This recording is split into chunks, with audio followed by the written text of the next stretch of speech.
Hi guys, welcome back to my channel. இன்னைக்கு நம்ம என்ன ரெசிபி பார்க்க போறோம்னா ஒரு ஸ்நாக் ரெசிபி தான் பார்க்க போறோம். அதாவது அரிசி முறுக்கு தான் பார்க்க போறோம். வீட்லயே ஈஸியா, டேஸ்டியா, கிறிஸ்பியா அரிசி முறுக்கு எப்படி செய்யலாம்னு தான் பார்க்க போறோம். கடையில வாங்கி சாப்பிட்றதோட நம்ம வீட்ல செய்து சாப்பிட்டா அது ஒரு தனி ஹாப்பினஸ் தான். வாங்க இப்போ அதை எப்படி செய்யலாம்னு பார்க்கலாம். ஃபர்ஸ்ட் அதுக்கு தேவையான இன்கிரிடியன்ட்ஸ் என்னன்னு பார்த்துடலாம். இட்லி அரிசி வந்து நீங்கள் ஒரு 3 hours வந்து நல்லா தண்ணியில் ஊற வச்சுக்கோங்க. நான் இன்றைக்கி 5 கப் இட்லி அரிசி எடுத்திருக்கேன். அரிசி எடுத்து அதே கப்பில் 1 கப் வந்து உளுந்து எடுத்துக்கோங்க. அதை நல்லா வறுத்து பொடிச்சு வச்சுக்கோங்க.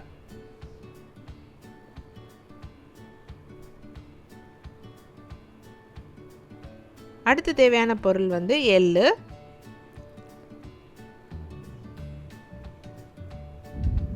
ஜீரகம்,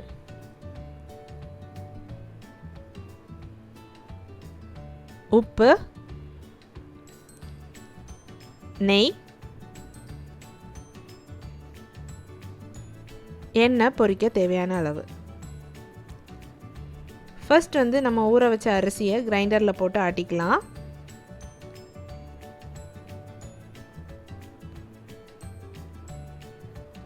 கொஞ்சம் தண்ணியும் உப்பும் சேர்த்து நல்லா ஆட்டிக்கோங்க.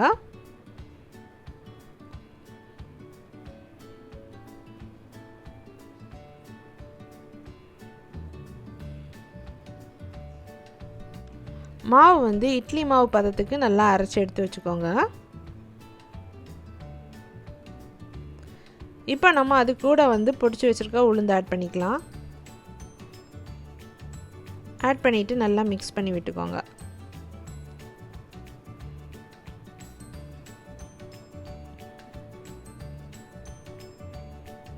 இன்னொரு கடாயில் கொஞ்சமாக நெய் ஆட் பண்ணிக்கோங்க.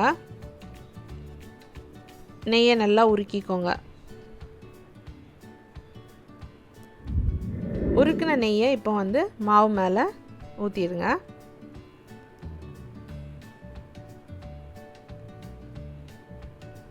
இப்போ அகெயின் அதை நல்லா மிக்ஸ் பண்ணிக்கோங்க.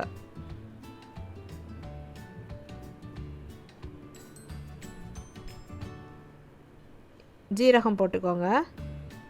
ஜீரகம் வந்து உங்கள் டேஸ்ட்டுக்கு ஏற்றப்ப போட்டுக்கோங்க. எள்ளையும் ஆட் பண்ணிக்கோங்க. ஆட் பண்ணிவிட்டு நல்லா மிக்ஸ் பண்ணிக்கோங்க. ஈவனாக ஸ்ப்ரெட் ஆகுறது மாதிரி நல்லா மிக்ஸ் பண்ணிக்கோங்க. இப்போ கடாயில் எண்ணெய் சூடு பண்ணிக்கலாம். நான் இன்றைக்கி கடலெண்ணெய் எடுத்துருக்கிறதுனால அதில் ஒரு சின்ன பீஸ் புளி போட்டிருக்கேன். ஏன்னா அந்த கடலெண்ணோட ஸ்மெல் வராமல் இருக்கிறதுக்காண்டி புளியை போட்டு ஃபஸ்ட் ஃப்ரை பண்ணி எடுத்துக்கிறேன்.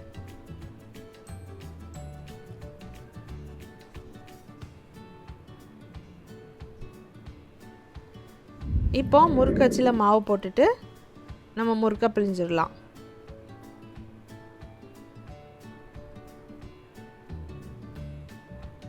இப்படி பிழிஞ்சு எடுத்துக்கோங்க.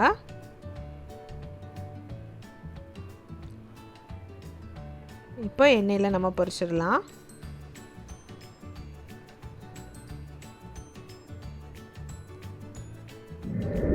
எண்ணெயோட சலசலப்பு நல்லா அடங்குறதோட போட்டு பொரிச்சு எடுத்துக்கோங்க. அப்போ தான் முறுக்கு நல்லா கிறிஸ்பியாக இருக்கும்.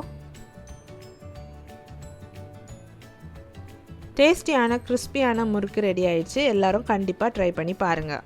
என் ரெசிபிஸ் உங்களுக்கு பிடிச்சிருந்துச்சுன்னா என் சேனலை சப்ஸ்கிரைப் பண்ணுங்கள், லைக் பண்ணுங்கள், ஷேர் பண்ணுங்கள். தேங்க்யூ.